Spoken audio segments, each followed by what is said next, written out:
It's a pleasure to be speaking at this symposium on popular genome engineering and its role in the emerging bioeconomy. I will just start by sharing a couple of CRISPR genome editing stories in Poplar on chemotypes and morphotype engineering, and then quickly introduce two intriguing but underexplored genomic features that would not have been discovered without genome, orphan genes and DNA satellites. Before I go too far, I want to draw your attention, of course, we celebrate the very first popular genome, the very first tree genome. It was wonderful thanks to Jerry's leadership and foresight. It has been foundational to research, including CRISPR. But for transformation, for genetic engineering, the worldwide most commonly used model is 717, coming from INRA's breeding program. Here, again, unique breeding and genetic engineering. It's really easy to transform, and undergrad in the lab can do this, but it's a distant cousin of the trichocapa. So the sequence variation is huge. I like this cartoon because mining genomic information is a delicate balancing act, like walking the tightrope. But before I dive into CRISPR, I'm sure you all heard about CRISPR, but I will give you a minute's quick introduction. CRISPR reflects the evolutionary ingenuity of bacteria. They sense invading enemies like viruses, plasmids, chop their DNA up into pieces, and then store those DNA pieces into their own genome. You can think of those colored boxes as a memory system, ready to guide and attack when the same invader returns. Purple attack purple, destroy their genome. So this is a survival strategy. We heard from Jessica this morning, many countries still debate GMO and genome editing. Bacteria has been editing their genome for millions of years.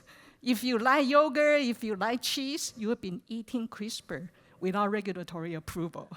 So, but to use CRISPR, it's incredibly simple. You need two things.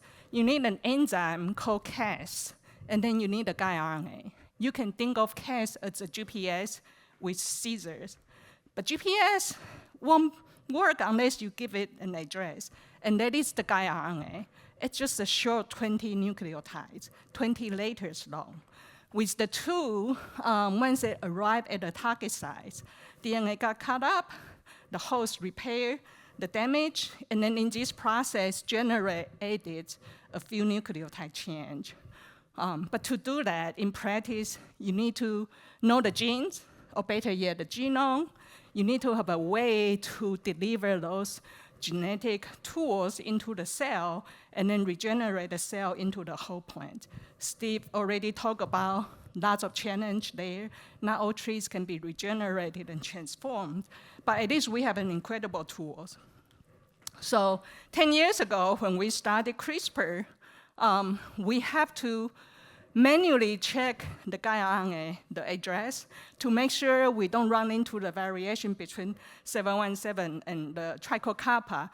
And then what you are seeing here is the world's first gene-edited trees. We target the lignin gene. It worked beautifully. We have specific targeted edit. The lignin reduction is like a flat lines across 30 different events. They all show the beautiful coloration. Easy and simple, right? Only if you get the right address. Because the second gene we target totally failed. We missed two SNP circles in the red.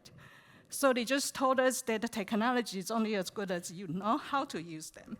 So with the lesson learned, we start building a database, comparing the trichocapa and 717 genome, cataloging all the sequence variations. So then when we design the guide, we can check and not fall into the traps again. This worked really well when we target a set of regulators. They regulate trichomes. As you can see, we generate mutants. They are totally making the hair.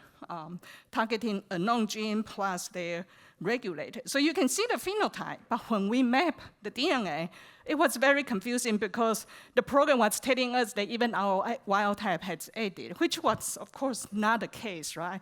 This was not resolved until we sequenced the 717 genome. Shown on top is the trichocappa reference, 717 being a hybrid. We have 2 genomes. The middle one looks exactly just like reference. This bottom one from Trimula actually has an extra set of 2 genes, and they complicated the mutation mapping. So having a high quality genome, it's not just important for designing the guide, it's also very important to mapping the mutation so we know exactly what happened in the experiment. And we now have better tools to improve the editing efficiency. So with the mutants, I hope you can appreciate that in the wild type, you see those fuzzy hairs heavily coated with trichomes. So when we have hairless mutants, we simply ask, how does that change the surface chemistry? So with the Hellboy's team, we did a leaf wax analysis, dipping the leaf into the solvent for like 30 seconds to look at the wax. We were surprised to find that the triterpenes were totally gone. That's total up there. Here are breakdown of individual compounds, not only in the leaf wash, also the whole leaf when we crush up the tissue. So this taught us, the mutant taught us that poplars, prior to this study, we know populus mutant accumulate phenolics. We were the first to show that populus mutant actually, populus trichome also accumulate terpenoids. So with that, setting the foundation for another DOE-funded project called BioPoplar, led by Robin Buell at the University of Georgia. We try to manipulate this triterpene pathway, blocking this branch to direct the flux toward bisabolin, which is a precursor for fragrance, perfume, but it's also a precursor for jet fuel. So the idea is to target specific genes for triterpene. As you can see that we have already mutants with reduced the triterpene level. We already have a number of candidate genes that we know can be used to drive bisabolin expression. Populus does not produce bisabolin, but pines and some additional plants do. And we want to do this in cuticles and trichomes. This is intentional. We don't want to interfere with wood chemistry, the traditional use of wood biomass. So we been working on this, turned out to be harder than we thought, but we now have a set of gene switch that can drive the bisabolin gene expression specifically in trichomes and in cuticles. You can see in tobacco and Arabidopsis, they produce different kind of trichomes than populars, and they all show, especially we are excited about the cell one on the right, it drives very specific expression in the cuticle layer and then in the secretory vesicles. So we got a gene switch. We want to do this in the morphotypes that produce a lot of leaves. So we are collaborating with USDA scientists who has been working on fruit trees breeding and genetic engineering for decades. So we translate their knowledge to poplar by targeting a number of architecture genes. And you can see examples on this photo from tall and spindly to short and bushy. You can do breeding. It will take you probably centuries to get this, but single gene, single transformation, we can get diverse the phenotype. And the phenotypes are even more pronounced in the field. This picture was taken by Andrea postdoc 2 months after outplanting this summer. Those are the ideal phenotype to be staking the novel chemistry traits, and there are also opportunity to optimize poplars for a diverse applications. So switching gears to the second part of my talk on some hidden genomic gem that I call them. The first one is orphan genes. You heard Jerry talk about this a little bit. Across all plant genome, actually any genome, human genome, bacteria genome, you always find a small percentage of lineage-specific orphan genes not found anywhere, only in the genome, shown in the purple or the red bars, about 5 to 10%. So Jerry talked about this example, a popular gene originating from a piece of Chloroplast rubisco and a piece of bacteria and a piece of ant to form this fusion now reside in the nucleus. It's only found in some populous Trichocarpa individuals, not all of them. When we overexpress this gene in 717, again, Jerry showed this picture, 717 doesn't have this orphan gene, it boosts the growth like crazy. This isn't the only case. In fact, Wellington and Brooke found 2 other such orphan genes have similarly amazing growth boosting effect. Orphan genes tend to leveraging existing pathway to confer those advantages. So that means that they can work across species boundary. And again, Jerry showed this, the same booster gene you put into Arabidopsis, you can see the effect. Then you ask, with so many orphan genes, what can we do? So my lab actually did a reverse. We mined Arabidopsis orphan genes to improve Poplar. And I love this story because this was the COVID shutdown. Surprising discovery. After 6 months, when we got back to the lab, some tissue culture cups, we expect these, but we saw a few amazing transgenic. They survived the neglect of several months of no subculturing. Media totally dried out. So this set of genes in Poplar, when we stop watering 4 days after wild type already droop and suffer irreversible damage, the transgenic is still perky, retain their turgor.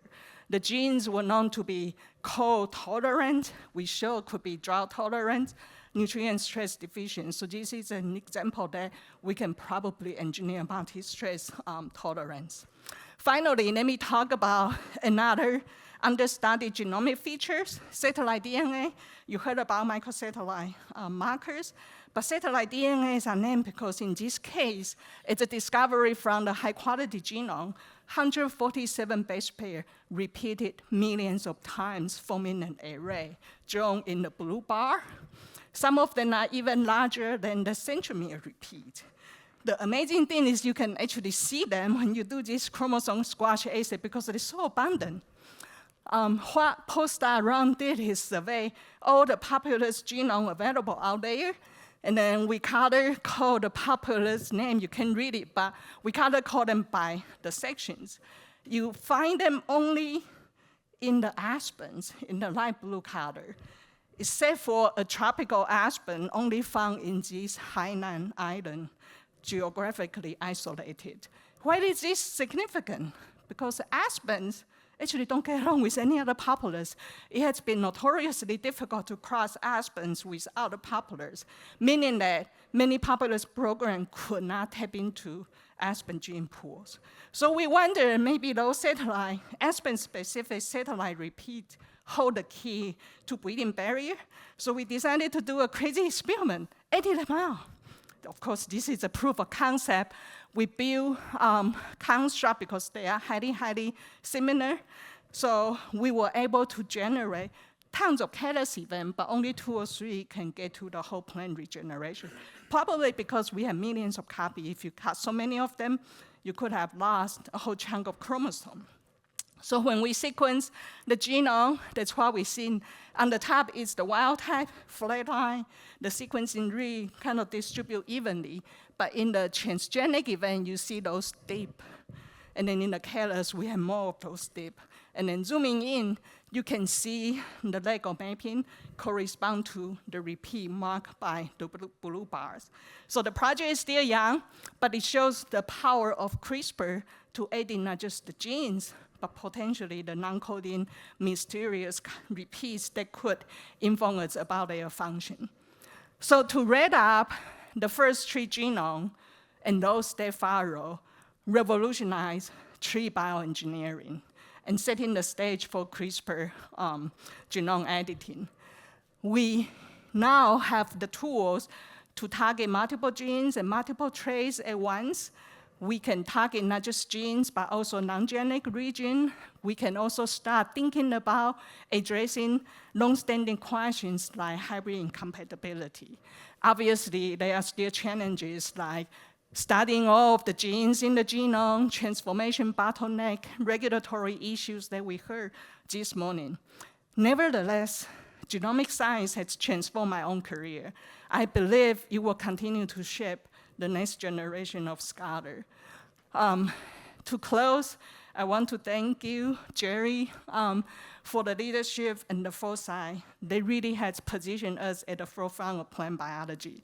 So on behalf of my colleagues, my lab, Team Poplar, and Center for Bioenergy Innovation, thank you and congratulations.